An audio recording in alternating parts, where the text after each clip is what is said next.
تو یہاں پر ایک چھڑی اور ایک شاخص آپ زمین میں ایک ڈنڈا گاڑ دیں گے، سیدھا ڈنڈا، سیدھی چھڑی، اور پھر اسے گاڑنے کے بعد آپ دیکھیں گے کہ جب سورج کی روشنی ختم ہو جائے یا انتہائی کم ہو جائے، اور ختم ہونے کے بعد انتہائی کم ہونے کے بعد جب یہ روشنی دوبارہ بڑھنی شروع ہو جائے تو اسے وقت زوال کہتے ہیں۔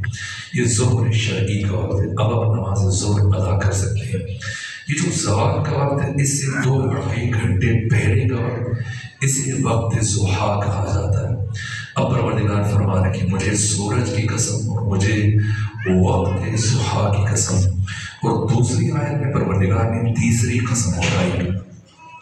اس سورہ میں جو پروردگار نے 7 آیتوں میں 11 قسمیں اٹھائیں، 8 قسمیں مطلق ہیں لیکن 3 قسمیں مقید ہیں، مشروط ہیں، اور تیسری قسم مشروط ہے۔ فرمایا چاند کی قسم اٹھائی لیکن نہیں فرمایا مجھے چاند کی قسم، نہ، فرمایا والقمر اذا تلاہا، مجھے چاند کی قسم کب، جب وہ بلا فاصلہ سورج کے ساتھ طلوع کرتا ہے۔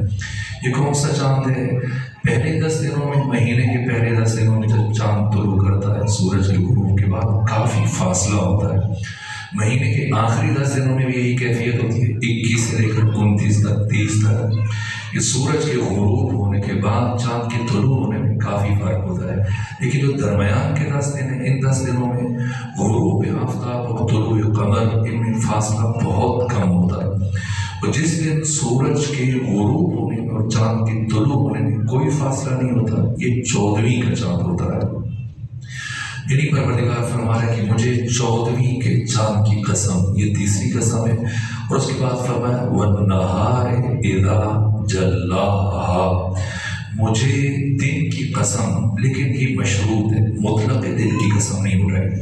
فرمایا دن کی قسم جب یہ پوری طرح سے متجلی ہو جائے اور پوری آب و تاب سے دن ظاہر ہو جائے، متجلی ہو جائے۔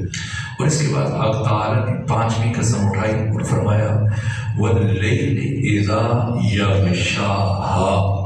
تو ان 7 آیتوں میں جو 11 قسمیں ہیں، ان میں سے یہ قسم جو اللہ نے رات کے لیے اٹھائی، یہ بھی قسم مطلق نہیں، مشروط ہے، لیکن اس میں یہ فرق ہے کہ اس میں پروردگار نے فعل مضارع کا استعمال کیا، مستقبل کی بات کی۔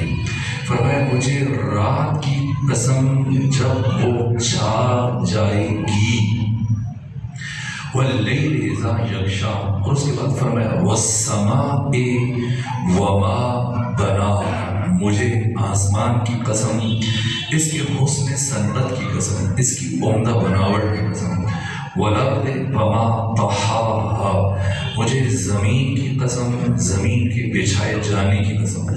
اور پھر 7ویں آیت میں پروردگار نے 10ویں اور 11ویں قسم اٹھائی اور فرمایا وَنَفْسٍ وَمَا سَوَّاهَا، مجھے نفس انسانی کی قسم، اس کے توازن، اعتدال اور تسویہ کی قسم۔